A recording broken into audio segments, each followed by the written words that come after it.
Alright, Shalom. Shalom. First and foremost, before I begin, I'd like to give all glory, all and all praise unto Yahweh, Ba'ashem Yahushai, Ba'ashem Racha Kodash. Double honors unto the apostles and elders of great Mason who do rule well. Shalom to the elect. Alright, there's your brother here, Isaiah, coming back to you with another video. Lord will be edifying. Right. I'm gonna be sort of a follow-up to the video I did today.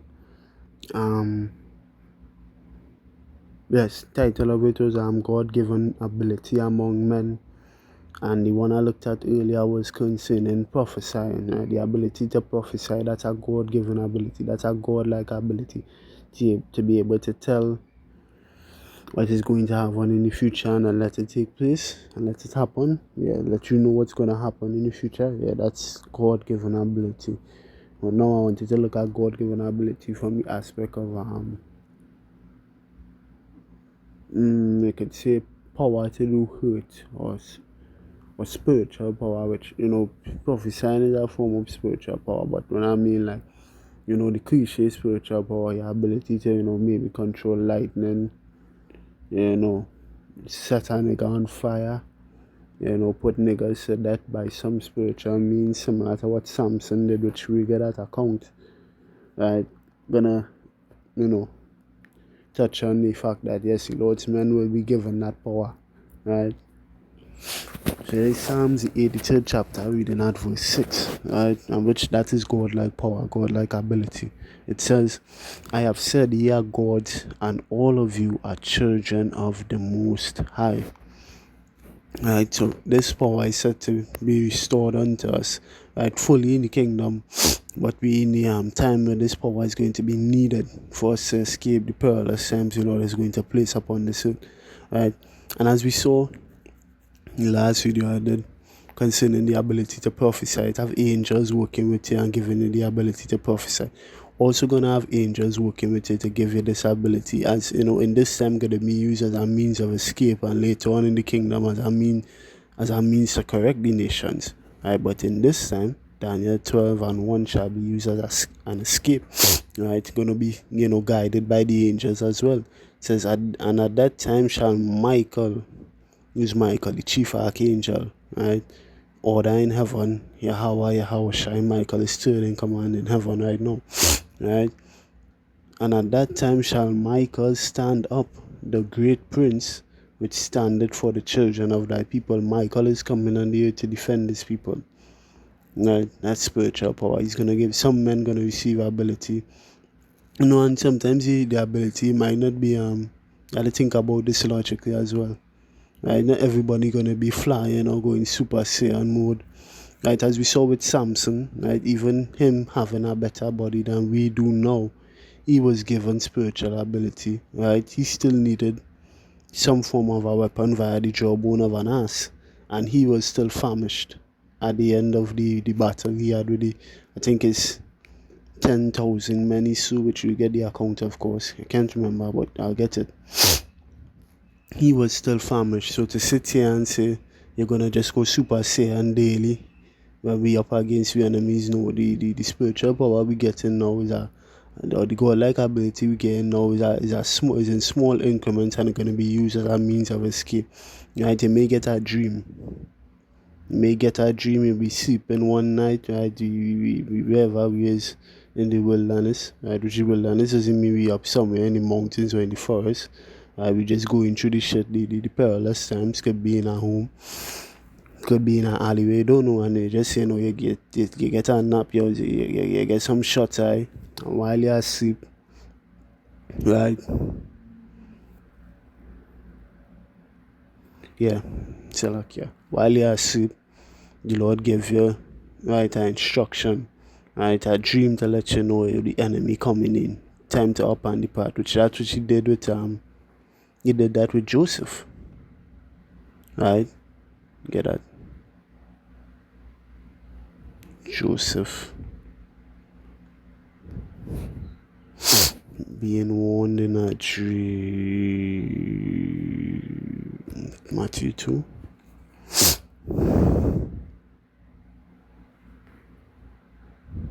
Right. I start at good. The three wise men. They happen with Joseph.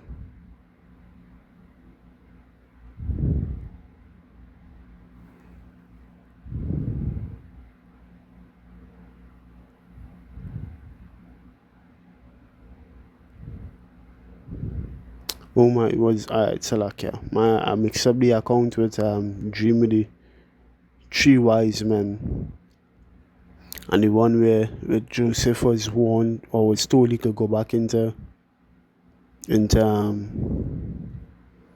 Israel again because Herod was dead. Alright.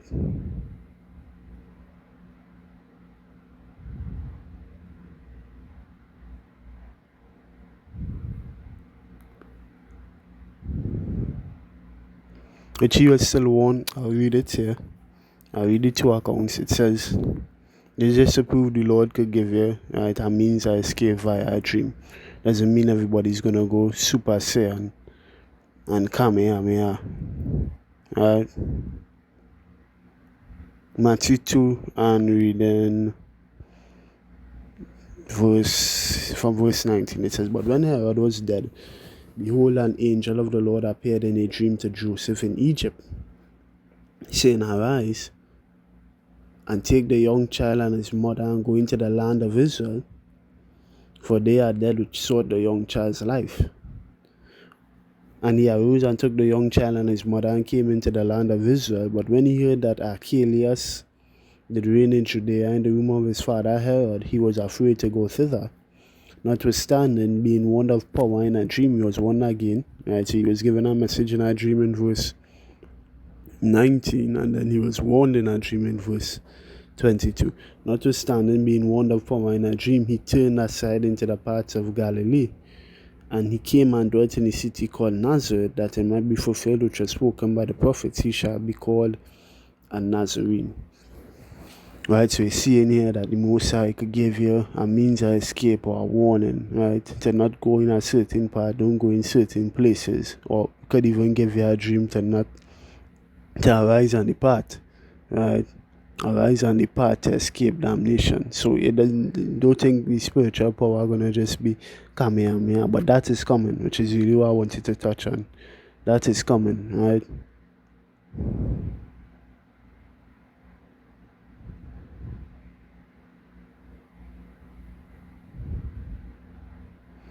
Alright, well here's the right. This is the account I was looking for. Right. It says Matthew 12 from verse 12. It says, and being warned of power in a dream that they should not return to Herod, they departed into their own country another way. That was the three wise men.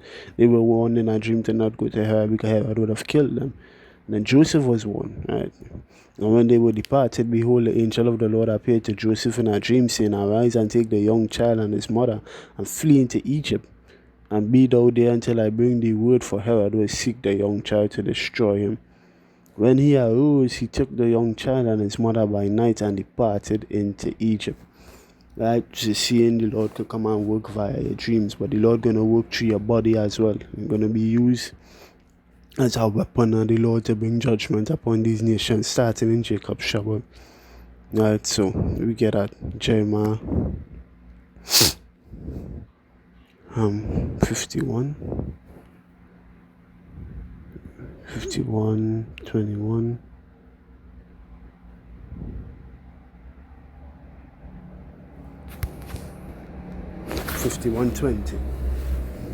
Jeremiah 51:20.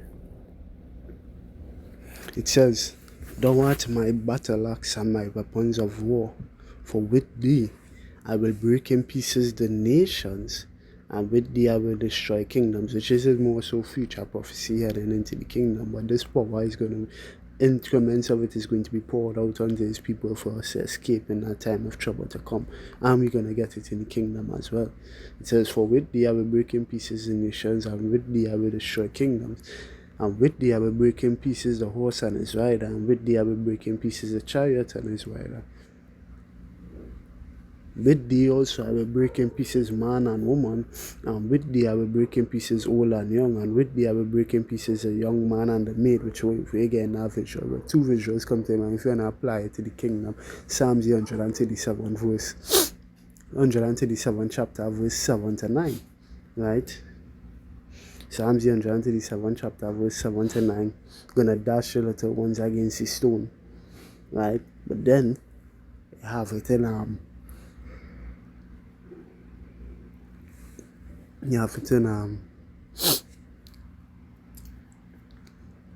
Ezekiel in 9th chapter, again spearheaded by the angels, right? The spirit created for vengeance, upon the Lord fury and vengeance within the earth, right? He says, slay utterly old and your maids and little children.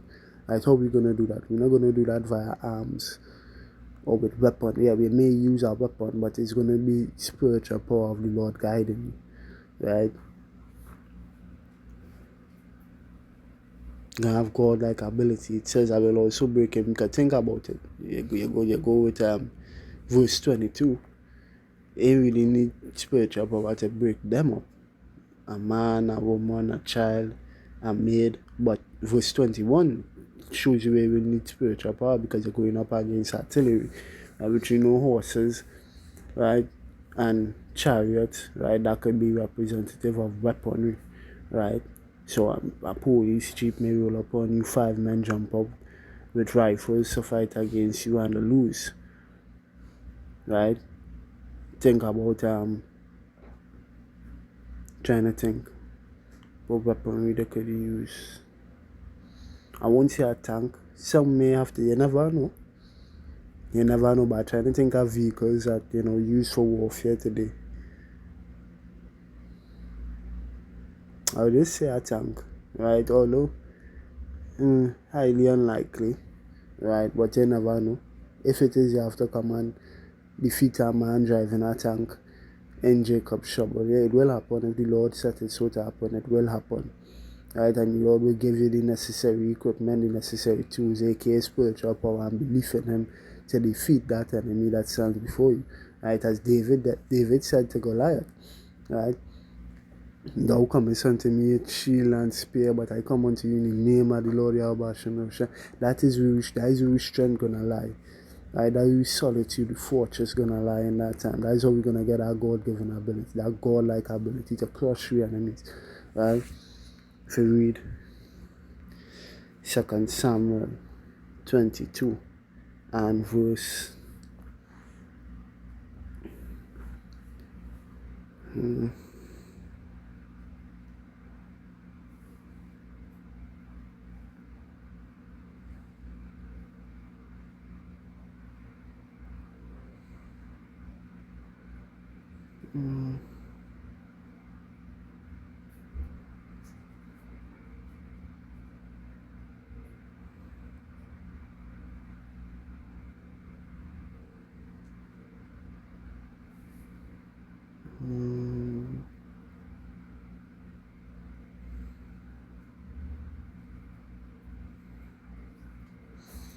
right, verse 30. 2 Samuel 22, reading at verse 30, it says, For by thee I have run through a troop, right? By my power I have leaped over a wall.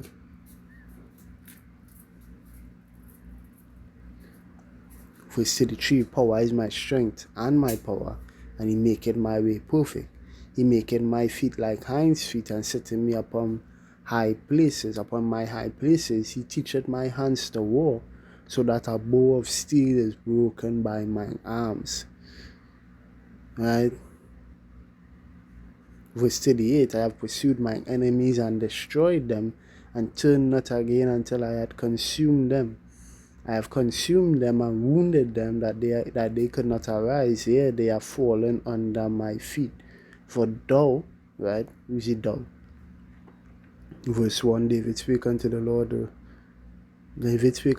Yahweh Shem Shai, the words of this song in the day that the Lord Yahweh Shem Shai had delivered him out of the hand of all his enemies and out of the hand of Saul. Right? And he said, the Lord Yahweh Shem Shai is my rock and my fortress and my deliverer. And so the Lord is speaking about here. and I have consumed them and wounded them that they could not arise. They are fallen under my feet. For thou hast girded me with strength to the battle. Them that rose up against me hast thou subdued under me. Thou hast also given me the necks of my enemies, that I might destroy them that hate me.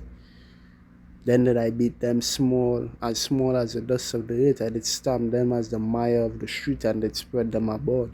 Thou also hast delivered me from the strivings of my people. Thou hast kept me to be the head of heathen. People which I knew not shall serve me. Right? So that is the ability the Lord gave David, God-like ability to subdue these nations. And you see what he was able to do? Bend that bow of steel. Which I think this is the same thing echoed. Because that's what I was thinking about. Same sentiment echoed in Psalms 144 chapter. Psalms 144 from verse 1 says, Blessed be the Lord Yahweh Shai, my strength, which teacheth my hands to war and my fingers to fight. Right?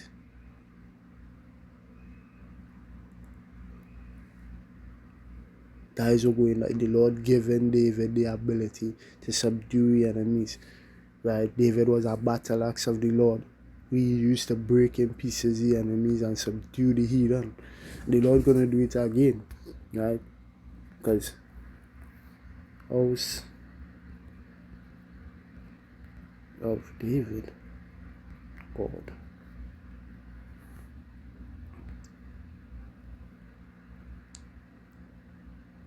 I'm getting Amos.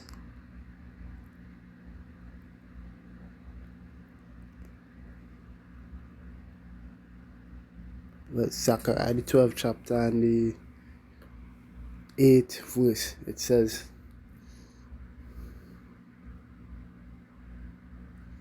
In that day shall the Lord Yahweh shall defend the inhabitants of Jerusalem, right? And he that is feeble among them at that day shall be as David, as mighty as David. See what David was able to do there, right? And this time of defending gonna be what? Jacob's trouble.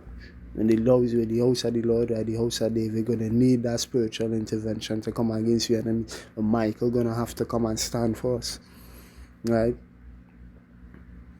And the house of David shall be as God. God-like ability is going to be given unto the house of David to escape. As the angel of the Lord Yahweh Shem Shai. Before them, the angel is going to have the part to play in this. Right? Where was I going? Isaiah 59 and 19. It says,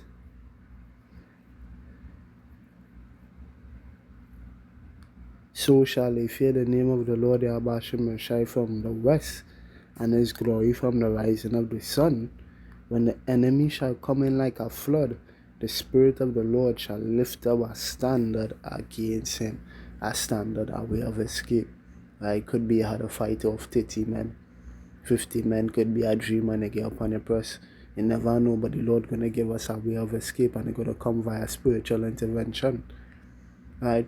Seeing times pass and be as compass against your enemies, which are gonna go to the account of Judges with Samuel. Was that 14? No, it's 15. Let me see.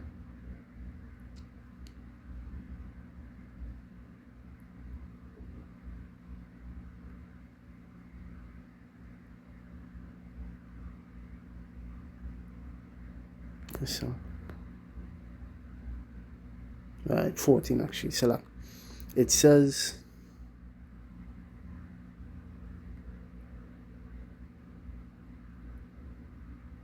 no, listen.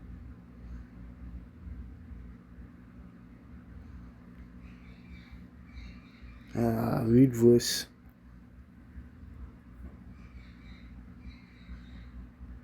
5. It says, Then went Samson down and his father and his mother to Timnath, and came to the vineyards of Timnath, and behold, a young lion roared against him. Verse 6, which we know a young lion, right, is a ferocious lion, right? A lion now looking to establish himself as the king of the jungle, right? Gonna come up against the whole experienced lion. What does always happen, or oftentimes happen? The youth, right? The youth and the young lion, he may not be able to defeat the older lion for experience. The lion has, learned tactics and fighting, but what the young lion has over the older lion, the lion of great age, is what? Strength, tenacity, ferocity, right?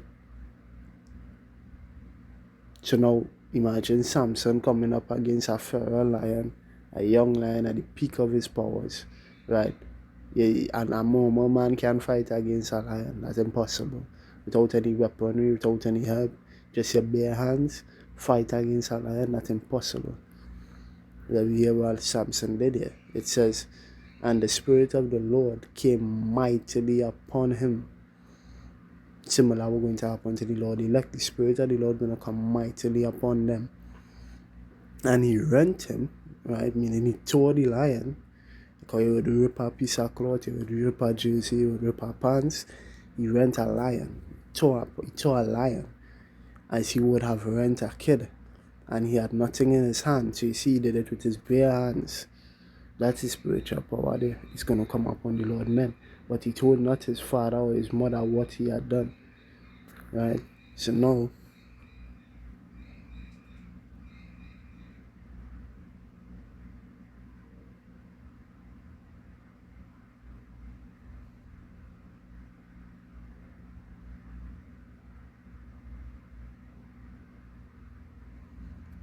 trying to remember the account where the kid, is it Titi?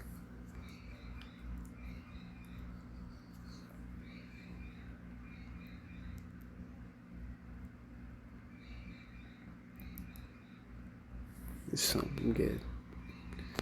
Jawbone 15 actually. Alright, so like Judges chapter 15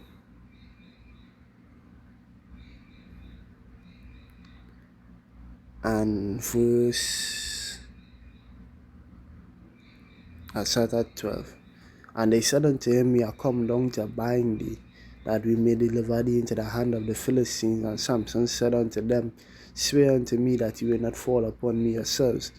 And they spake unto him, saying, no, but we will bind thee fast and deliver thee into their hands, but surely we will not kill thee. And they bound him with 2 new cords and brought him up from the rock. And when he came unto Lehi, the Philistines shouted against him, and the Spirit of the Lord again came mightily upon him. So the Spirit of the Lord, beautiful that is saying, it came mightily upon him. To show you what the intention of sending the Spirit upon him was to do. Because we see in our 4:10, right, it happened with Saul, the Spirit of the Lord went upon Saul, and what Paul went and prophesied. Yes, God like ability, right, an amazing feat. But when he says came mightily upon him, we know what the Lord sent that Spirit there to do. To enhance your abilities for him to fuck people up physically. Right? Continuing, it says, and the Spirit of the Lord came mightily upon him, and the cords that were upon his arms became as flax that was burnt with fire, and his bands loosed from off his hands. Right? You see, read that in a different translation. See, I'm with the AMP saying.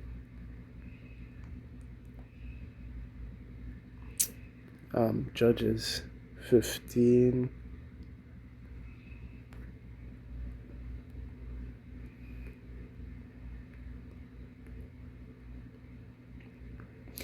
and 14 says, when he came to Lehi, the Philistines came shouting to meet him, and the Spirit of the Lord came upon him mightily, and the ropes on his arms were like flax that had been burned, and his bonds dropped off his hand. Wow, so the Spirit of the Lord actually allowed him to burn them cords off of his hands. That's impressive. You see how the NLT wrote it. Oh, well, the NLT says he snapped it. As Samson arrived at Lehi, the Philistines came shouting in triumph, but the Spirit of the Lord came powerfully upon Samson, and he snapped the ropes on his arms as if they were burnt strands of flax, and they fell from his wrist. Let me continue on. It says, verse 15 in KJV, it says, he found a new jawbone of an ass, and put forth his hand and took it, and slew 1,000 men with it. I said 10,000, Salakia was thousands. Was 1,000. It says, and Samson said, with the jawbone of an ass, heaps upon heaps. With the jaw of an ass, I have slain 1,000 men. So you see in the power the Lord gave unto Samson here, and the ability he gave unto Samson here to kill these men just using the jawbone of an ass. Right? This come via the Spirit. This is not a normal feat. Right? It says, and it came to pass when he had made an end of speaking, that he cast away the jawbone out of his hand, and called that place Ramat Lehi. Right?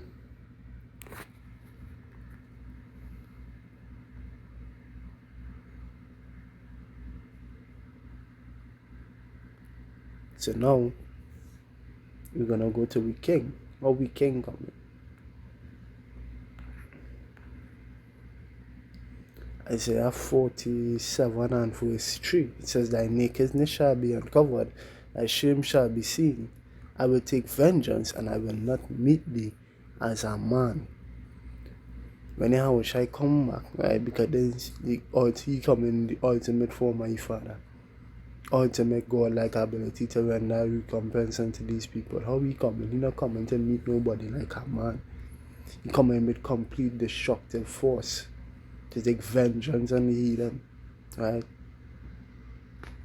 He says that here in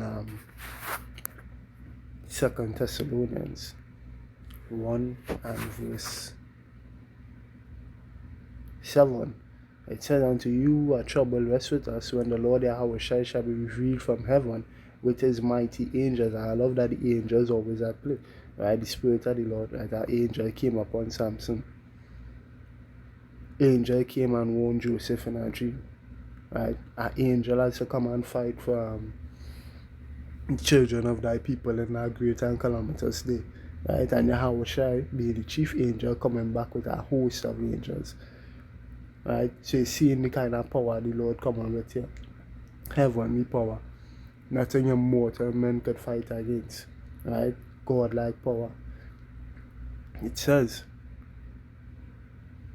in flaming fire, taking vengeance on them that know not power and that obey not the gospel of our Lord Yahweh Shai Mashiach. It says, who shall be punished with everlasting destruction from the presence of the Lord and from the glory of his power. Right? So this is how the Lord coming, God-like power, and the Lord gonna share that, right, with his elect, of course, right? John said it, for we do not know what the Lord shall be, but we know we shall be like him when he appears. It's roughly paraphrasing, right? So the Lord gonna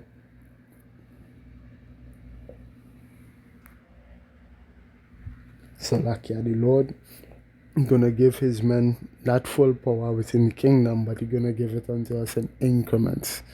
He's gonna give it unto us in increments in this time as a means of escape and a means to defeat the enemies. Right? He gave it unto David in the past, gave it unto Samson, right? And we know the house of David. Like we read the Zechariah 12 and 18. He that is feeble among you shall be like David, and David shall be as God. Right? So there's the kind of power we come with to fight in these last days. You had to believe that. Right? You had to believe you could pray for it, you could ask for it.